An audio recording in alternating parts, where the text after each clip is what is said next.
बात कर रहे थे हेजनबर्ग के अनसर्टेनिटी प्रिंसिपल की। किसकी? हेजनबर्ग के अनसर्टेनिटी। अनसर्टेन का मतलब क्या होता है बच्चों, पहले बताओ मुझे, जिसके बारे में आप क्या ना हो, श्योर ना हो। ऑब्वियसली बात है, जिसके बारे में आप श्योर नहीं है वो क्या है? अनसर्टेन है। तो इसने एक ही बात कही, हेजनबर्ग के अनसर्टेनिटी प्रिंसिपल ने आपको एक ही बात बताई। क्या?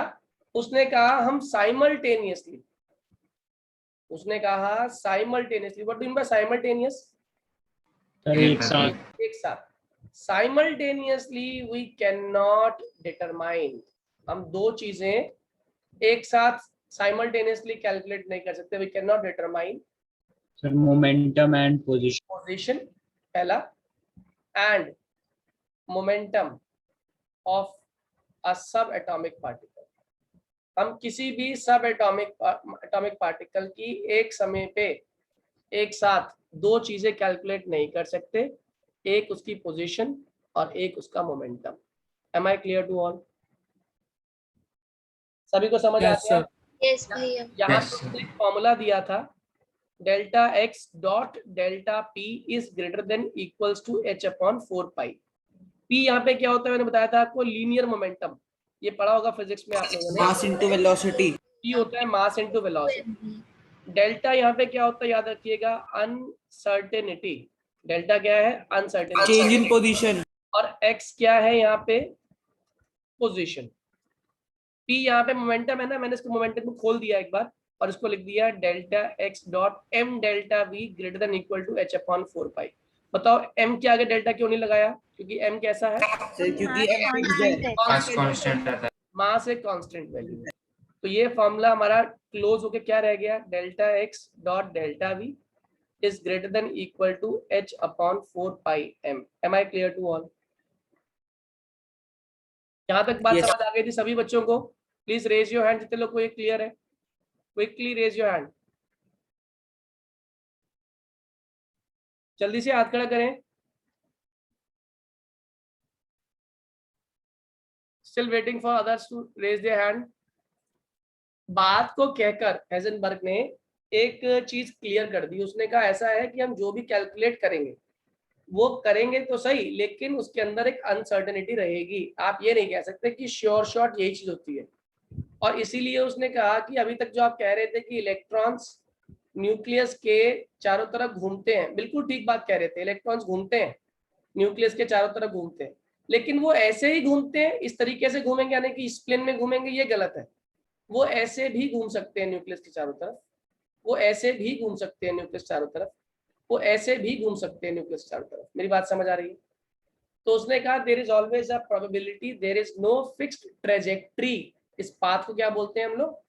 ट्रेजेक्ट्री। उसने कहा जो फिक्स्ड ट्रेजेक्ट्री का कंसेप्ट है ये कंसेप्ट ही गलत है, क्योंकि आपको किसी का पाथ डिफाइन करने के लिए उसकी दो चीजें विद सर्टेनिटी पता होनी चाहिए, एक उसकी पोजीशन और एक उसका मोमेंटम। लेकिन आप तो खुद ही कह रहे हैं कि आप किसी भी सब एटॉमिक पार्टिकल की एक समय पे एक ही चीज कैलकुलेट कर सकते हैं, या तो उसकी पोजीशन या उसका मोमेंटम। तो अगर मोमेंटम और पोजीशन हर पार्टिकल का मुझे पता नहीं है हर पॉइंट पे, तो मैं उस पर्टिकुलर पार्टिकल का पाथ ट्रेस नहीं कर पाऊंगा। इसीलिए जो ट्रेजेक्ट्री वर्ड हम इस्तेमाल करते हैं, ये ट्रेजेक्ट्री की कोई अपनी कोई सिग्निफिकेंस होती नहीं है, क्योंकि हमारे पास दोनों वेरिएबल में से कोई ना कोई एक ही नोन होगा विद सर्टेनिटी, एक दूसरे को हम कैलकुलेट नहीं कर पाएंगे with certainty. Am I clear to all? Yes sir.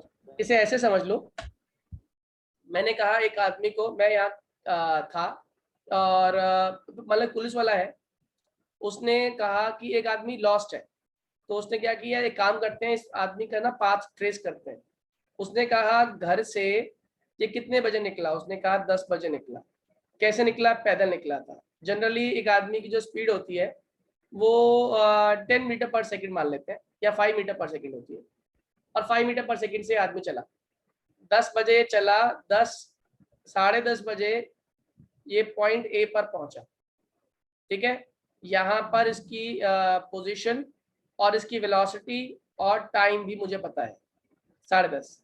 अब उसके बाद ये वहां से 10:30 बजे करीब पॉइंट बी के लिए चला, और पॉइंट बी पर भी ये लगभग 11 बजे पहुंच गया।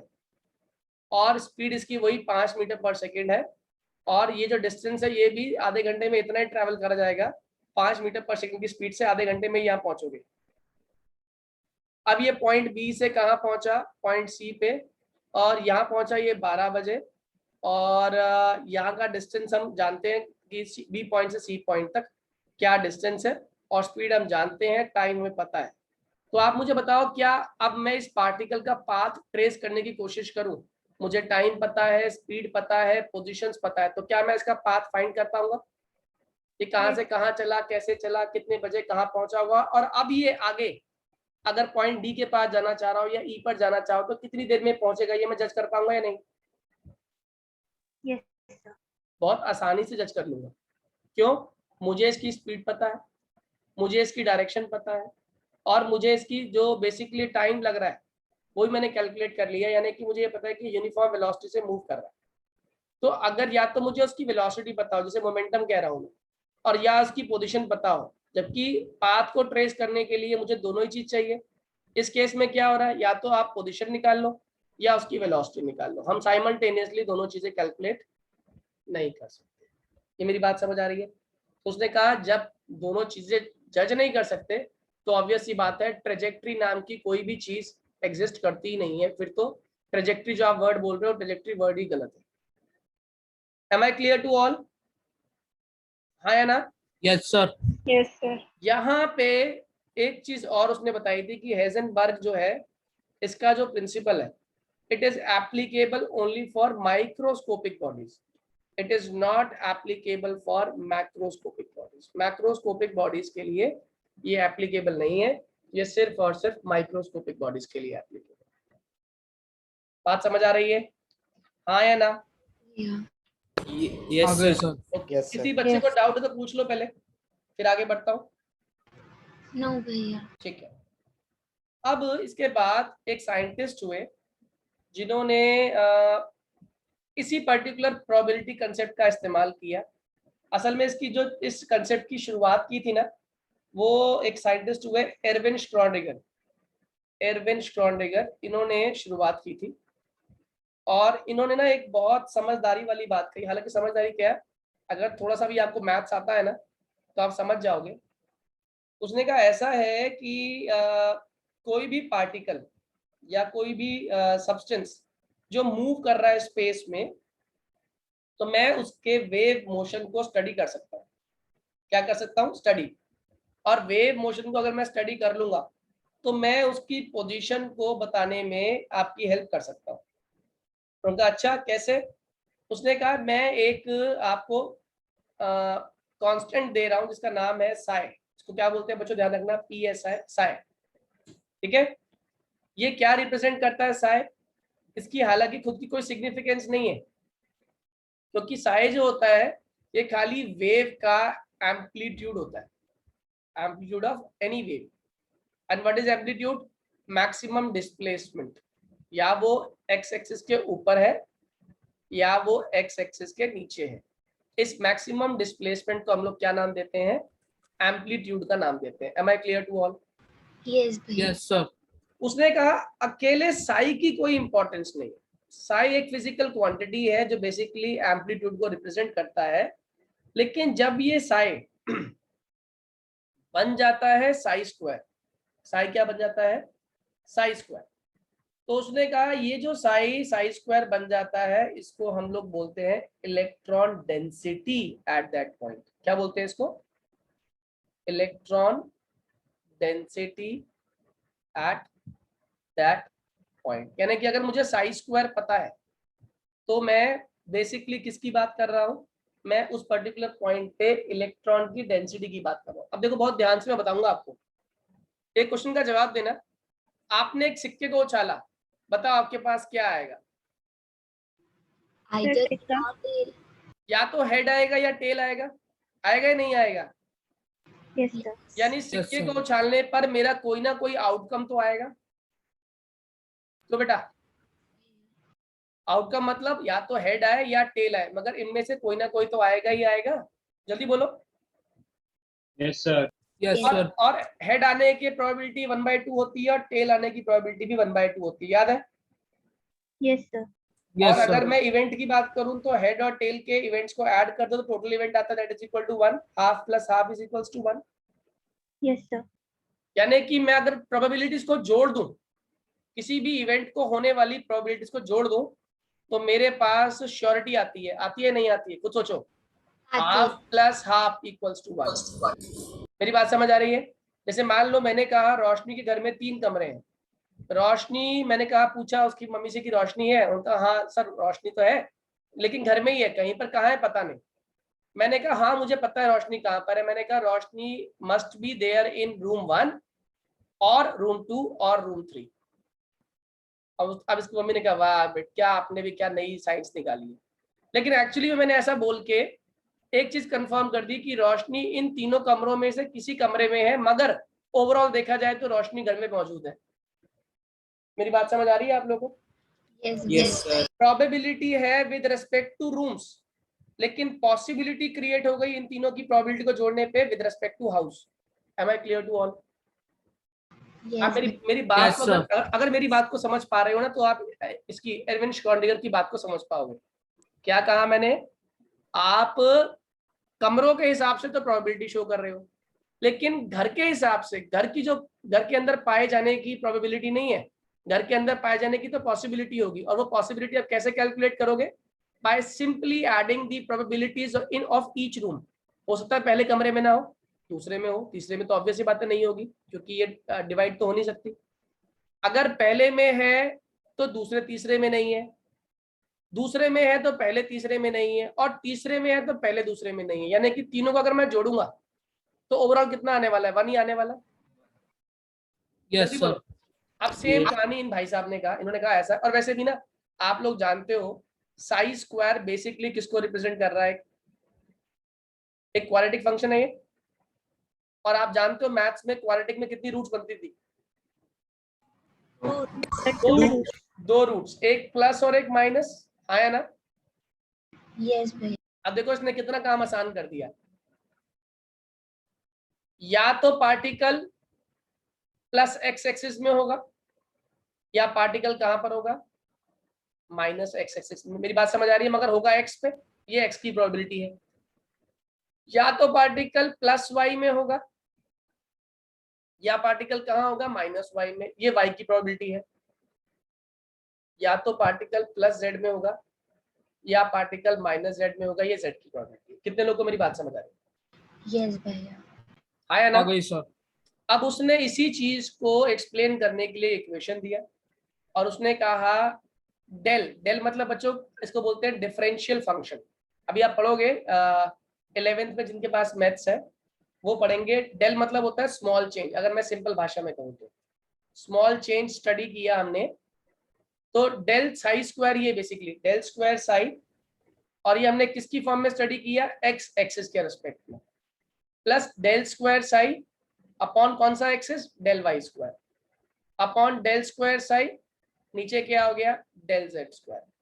कह रहा है इन तीनों एक्सिस में, एक्स एक्सिस, वाई एक्सिस और जेड एक्सिस में, आप ये स्क्वायर लिया है तो यानी कि प्लस एक्स भी आ गया, माइनस एक्स भी आ गया, प्लस वाई भी आ गया, माइनस वाई भी आ गया, प्लस जेड भी आ गया, माइनस जेड भी आ गया। मेरी बात समझ आ रही है?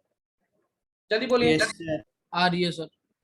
इसने स्क्वायर बोल के सारी बात कवर कर दी, X axis, Y axis, Z axis बोल के पूरी स्पेस कवर कर दी। तो उसने कहा del square psi plus del square psi, del square psi upon del x square plus del square psi upon del y square plus del square psi upon del z square, जो ये value होती है ये बराबर होती है हमारे ई के। ई क्या होता है हमारा? Hamiltonian function. इसको हम लोग ये याद करने की जरूरत नहीं है, मैंने खाली समझाने के लिए लिखा है आपको। तो इससे जो इक्वेशन बनती है वो क्या बनेगी? Del square psi overall upon del x square plus del square psi upon del y square plus del square psi upon del z square plus 8 pi square m upon h square e minus v into psi equal to 0। ये खाली जानकारी के लिए, ना NCERT में ना competition में पूछी जाएगी। ये मैंने खाली आपको कंसेप्ट दिया कि जो प्रोबेबिलिटी भी हम निकाल रहे हैं, साइंटिस्टों ने उस प्रोबेबिलिटी से भी इलेक्ट्रॉन के पाए जाने की जो प्रोबेबिलिटी है उसे डिराइव करके दिखाया। कि अगर हम ये इक्वेशन को फॉलो करें जहाँ पे E एनर्जी है, V उसकी वेलोसिटी है, M मास है, H प्लैंक कांस्टेंट है, psi वेव फंक्शन है, और ये तीनों x axis, y axis, z axis में निकाला जा रहा है, तो ओवरऑल हम प्रोबेबिलिटी को कैलकुलेट कर सकते हैं। तो यहाँ से एक ही बात हमें समझ आ रही है कि एक होता है वेव फंक्शन और एक होती है हमारी, सिंपली बात करें तो एम्पलीट्यूड ऑफ वेव, जिसको हम लोग साई कह रहे हैं। ठीक है, तो वेव फंक्शन का दूसरा नाम क्या होता है, ध्यान रखिएगा, it helps to find out the electron density at a particular point. Psi square क्या हेल्प कर रहा है, क्या नाम दे रहे हो साई स्क्वायर को, वेव फंक्शन, और ये क्या हेल्प करता है बताने में, ये हेल्प करता है बताने में electron density. Am I clear to all? जल्दी बोलो। Please can you repeat this right?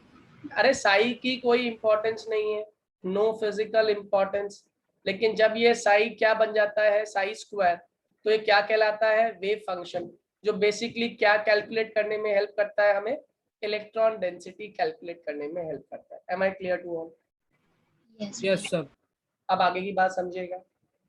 अभी तक हम जो बातें कर रहे थे ना, कि एक एटम होता है, उस एटम में न्यूक्लियस होता है, और उस न्यूक्लियस में ऑर्बिट्स होते हैं, ठीक है ना। तो उसने कहा इस कंसेप्ट को ही चेंज करके दिया उसने कहा बेसिकली दो चीजें होती है, एक होता है ऑर्बिट और एक होता है ऑर्बिटल। अब मैं एक एग्जांपल दे रहा हूँ, उससे समझना जरा। जैसे मान लीजिए एक जगह पर फेस्ट लगा हुआ है, फेस्ट ऑर्गेनाइज किया किसी भी कॉलेज ने, और सारे स्कूलों के बच्चों को इनवाइट किया। अब जनरली बच्चे कविनगर रहते हैं या राजनगर रहते हैं या राजनगर एक्सटेंशन रहते हैं, तो और वो फेस्ट है हमारा कविनगर रामलीला ग्राउंड में। तो ऑब्वियस ही बात है, उस फेस्ट तक पहुंचने के लिए बच्चे क्या क्या फॉलो करेंगे, रोड्स फॉलो करेंगे। अब वो रोड कौन कौन सी हो सकती है, अब वो रोड कविनगर वाली हो सकती है, राजनगर एक्सटेंशन वाली हो सकती है, या कोई भी रोड हो सकती है जिसको वो फॉलो करके कहाँ पहुंच रहे हैं, उस पर्टिकुलर जगह पे जहां पर फेस्ट हो रहा है। तो कोई आपसे पूछेगा कि what is orbit and what is orbital, तो एक बात ध्यान रखना, वो जगह जहां पे इलेक्ट्रॉन्स के पाए जाने की प्रोबेबिलिटी मैक्सिमम होती है, क्या कहा मैंने, region where probability of finding electron is maximum, उसे हम लोग क्या बोलते हैं, ऑर्बिटल। और जिस सड़क पे चल के आप जा रहे हैं तो उसे बोलते हैं ऑर्बिट, यानी कि it is that 3-dimensional path on which electron travels।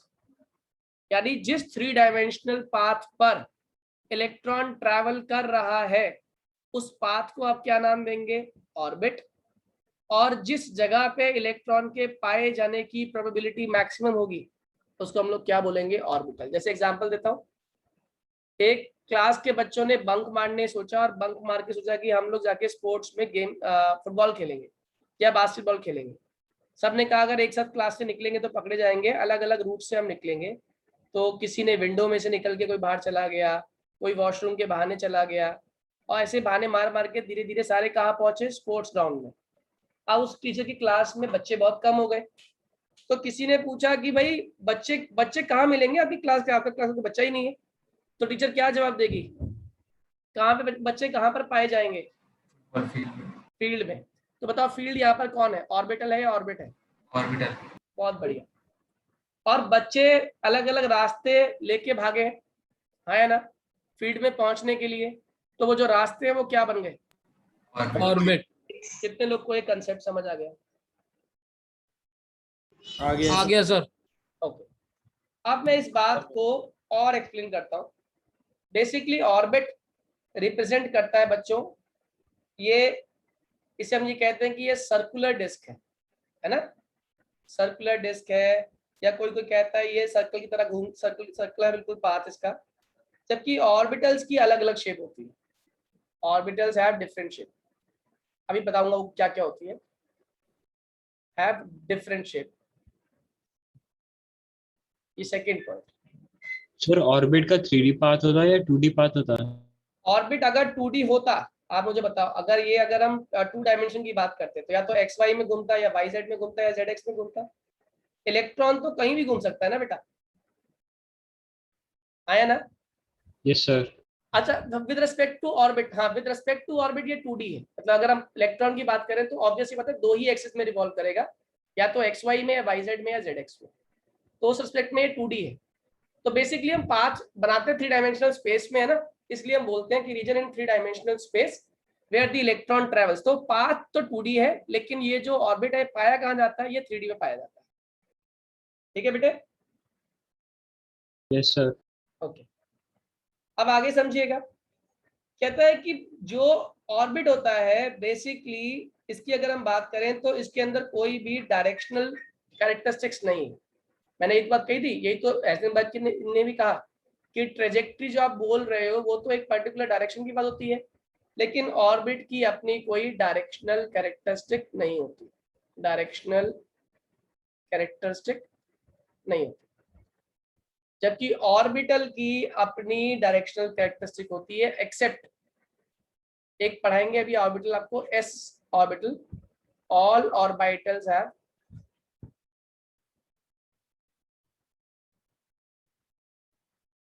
Directional characteristics. बाकी ऑर्बिट के अंदर कोई भी डायरेक्शनल कैरेक्टरिस्टिक नहीं है, जबकि ऑर्बिटल की डायरेक्शनल कैरेक्टरिस्टिक होती है। Am I clear to all? Excuse me sir. जी बोलिए। Yes, sir. सर अगर हमें ऑर्बिटल को डायग्राम में दिखाना है तो कैसे दिखा सकते हैं? अभी अभी आएंगे, अभी बताऊंगा बेटा। अभी ऑर्बिटल को बहुत डिटेल पढ़ने वाले हैं हम लोग। एक बेसिक आइडिया मिल गया आपको? Yes sir. ठीक है। यहां से ऑर्बिट और ऑर्बिटल की कहानी से ही जन्म हुआ एक बहुत इंपॉर्टेंट कंसेप्ट का, जिसको हम लोग बोलते हैं बच्चों क्वांटम नंबर। स्क्रॉल अप कर दीजिए क्या कर दूं? Sir, scroll up. अच्छा,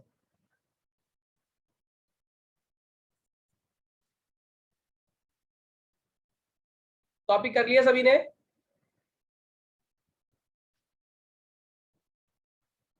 आगे बढ़ूं क्वांटम नंबर्स पे?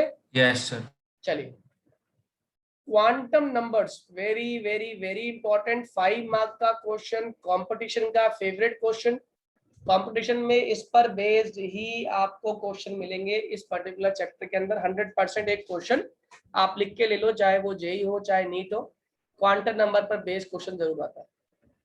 ठीक है, समझ लोगे तो इससे आसान कोई कंसेप्ट नहीं है, समझ नहीं पाओगे तो बहुत टफ लगेगा आपको। अब पहले समझ लेते हैं क्वांटम नंबर्स है क्या। देखो, किसी भी इंसान के बारे में जैसे हमें जानकारी होना जरूरी है, किसी इंसान को पहचानना है तो मुझे क्या क्या पता होना चाहिए, उसको दिखता कैसा है, उसकी हाइट कितनी है, उसका वेट कितना है, उसके कैरेक्टरिस्टिक्स गुण क्या है, लड़ता है झगड़ता है शांत रहने वाला है। तो जो वो सारी चीजें जो किसी इंसान के बारे में मुझे बताने में हेल्प करे, वो उस इंसान के क्वांटम नंबर्स होते हैं। मेरी बात समझ आ रही है? आ रही है सही sir. है। तो क्वांटम नंबर बेसिकली अगर कोई आपसे पूछेगा सिंपल भाषा में, तो ये सेट ऑफ नंबर्स है which helps us to know complete information about all the electrons in an atom। Her electron के बारे में। अच्छा, ऑब्वियसली बात है, एक इंसान की जो कैरेक्टरिस्टिक्स हैं वो exactly same, exactly 100% exactly same दूसरे आदमी से मैच नहीं खाती होंगी, हाँ या ना? Yes sir. Yes, sir. Yes sir. इसीलिए क्वांटम नंबर्स के पास भी जो ये सेट में हम इलेक्ट्रॉन को डिफाइन करेंगे, 4 सेट में डिफाइन करते हैं। मैं लिखता हूँ यहाँ पे सेट ऑफ 4 नंबर्स, जो बेसिकली किसी भी एटम में जितने भी इलेक्ट्रॉन मौजूद हैं उन सभी इलेक्ट्रॉन के बारे में हमें एग्जैक्ट जानकारी देने में कैपेबल होते हैं on the basis of these 4 set of numbers. तो ऐसे सेट ऑफ नंबर्स जो इलेक्ट्रॉन के बारे में हमें जानकारी दे रहे हैं। जानकारी क्या क्या होती है इलेक्ट्रॉन के बारे में? देखो, जानकारी है बेसिकली वो कहाँ मिलेगा, उसकी एनर्जी क्या होगी, वो कौन सा ऑर्बिटल लेके बैठा होगा, ऑर्बिटल कौन सा ऑक्यूपाई किया होगा उसने, और उसके ऑर्बिट की, मतलब उसका जो ऑर्बिटल है उसकी ओरिएंटेशन क्या है, वो डायरेक्शन इन स्पेस कहाँ पे है। मेरी बात समझ आ रही है? क्या कहा मैंने? पहली बात लोकेशन क्या है इलेक्ट्रॉन की, उसके अंदर एनर्जी क्या होगी, उसका ऑर्बिटल कितना एनर्जी ऑक्यूपाई करके बैठा होगा, या वो कौन सा ऑर्बिटल ऑक्यूपाई करके बैठा होगा, और उसके ऑर्बिटल की ओरिएंटेशन क्या होगी। ये 4 चीजें हमें जाननी बहुत जरूरी है अगर हमें क्वांटम नंबर्स को समझना है। Am I clear to all? Yes. Yes, sir. Yes. इस क्वांटम नंबर के कंसेप्ट को मैं आज नहीं शुरू करूंगा, क्योंकि ये अपने आप में एक पूरे घंटे का कंसेप्ट है क्वांटम नंबर्स। आज मैंने अभी जो आपको हेजनबर्ग अनसर्टेनिटी प्रिंसिपल कराया था, उस पर बेस एक दो क्वेश्चन करवा देता हूँ आपको मैं, ताकि आपको आइडिया हो जाए कि हेजनबर्ग हमें याद है या नहीं। हेजनबर्ग का फॉर्मूला दोबारा से मैं लिखता हूँ, delta x dot m delta v greater than equal to h upon 4 pi formula होता है। अब उसने पहला क्वेश्चन दिया, एक माइक्रोस्कोप है हमारे पास और use to locate an electron, उसकी हेल्प से हम इलेक्ट्रॉन को ढूंढ रहे हैं, ठीक है। और डिस्टेंस कितने डिस्टेंस में ढूंढ रहे हैं? With in a distance of 0.1 angstrom. और आप जानते हैं 1 एंगस्ट्रॉम बराबर कितना?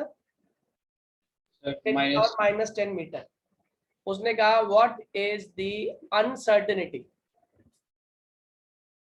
What is the uncertainty in its velocity, इसकी वेलोसिटी में कितनी अनसर्टेनिटी होगी, ये आपको कैलकुलेट करनी है। तो देखिएगा फॉर्मूला क्या है, पहली बात तो याद रखिएगा, फॉर्मूला होता है delta x dot delta v greater than equal to, से इक्वल टू ले लो कोई दिक्कत नहीं है, h अपॉन 4 पाई है। मुझे निकालना क्या है? अनसर्टेनिटी इन वेलोसिटी, यानी कि ये निकालना, मुझे ये गिवन होना चाहिए, ये मुझे पता है कांस्टेंट वैल्यू, ये कांस्टेंट वैल्यू है, मास ऑफ इलेक्ट्रॉन मुझे पता है। जिनको नहीं पता वो लिख लीजिएगा, mass of electron 9.1 into 10⁻31 kg, ठीक है। सॉल्व करना आ गया सभी को? डेल्टा एक्स की वैल्यू कितनी है? डेल्टा एक्स कितना है हमारा, जल्दी बोलो, डिस्टेंस बोल रहा है ना, 0.1 into 10 is to the power minus 10 meter. 0.1 into 10⁻⁻10। H की वैल्यू पता है, प्लैंक कांस्टेंट 6.6 इंटू 10⁻34। पाई की वैल्यू 3.14 और m की वैल्यू आप लिख चुके हो 9.1 इंटू 10⁻31 kg। पुट करके डेल्टा भी निकाल पाओगे या नहीं, जल्दी बताइए। Yes, भैया. सभी को क्लियर है? Yes, sir. Please raise your hand, जितने लोग क्लियर हो गए ये क्वेश्चन, जल्दी बताइए, raise your hand quickly.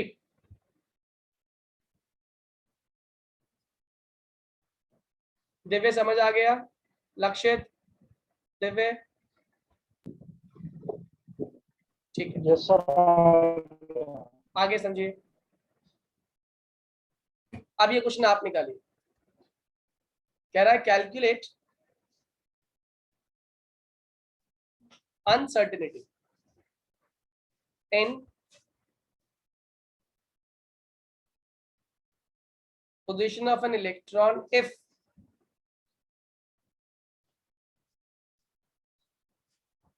the uncertainty in its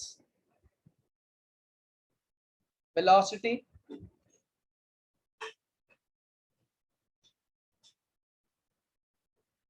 metre per second.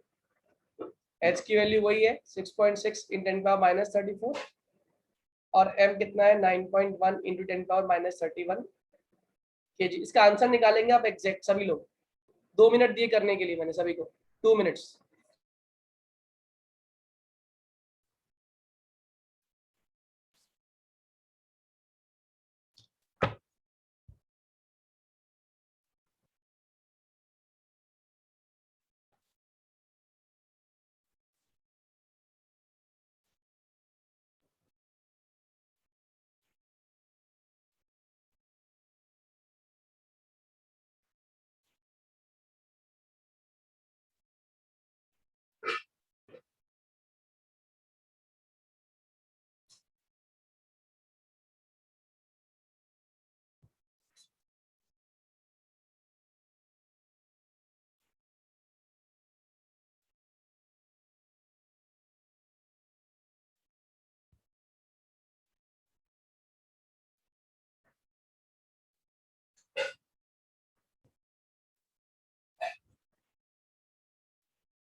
बच्चों हो गया है नहीं, जल्दी बताइए।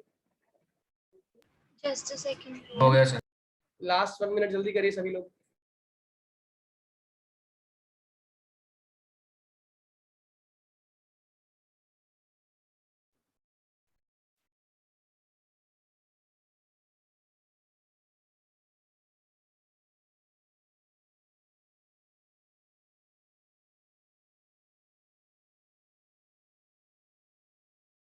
Done. Excuse me sir, sir क्योंकि ये अनसर्टेनिटी है तो इसके लिए हम कोई यूनिट नहीं लेंगे ना?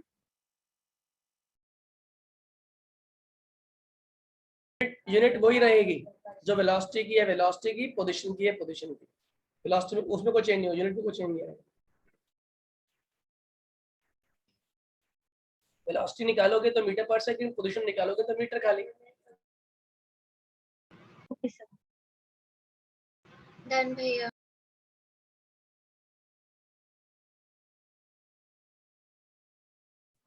सभी का हो गया? Yes भैया।